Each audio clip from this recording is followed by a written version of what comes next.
శ్రీ నారా చంద్రబాబు నాయుడు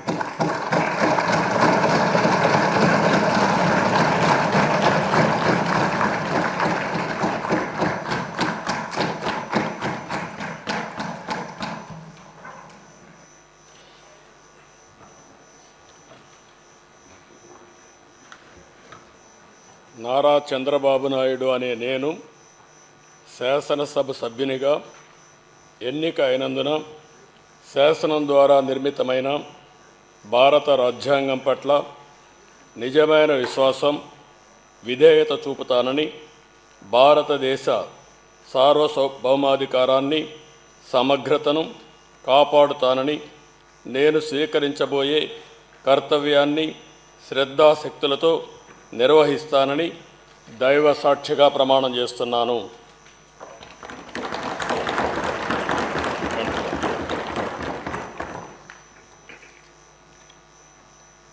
ఆంధ్రప్రదేశ్ శాసనసభ సభ్యుడైన నారా చంద్రబాబు నాయుడు అనే నేను సభ నియమాలకు కట్టుబడి ఉంటానని, వాటిని అనుసరిస్తానని, సభా మర్యాదలను పాటిస్తానని, సాంప్రదాయాలను గౌరవిస్తానని దైవ సాక్షిగా ప్రమాణం చేస్తున్నాను.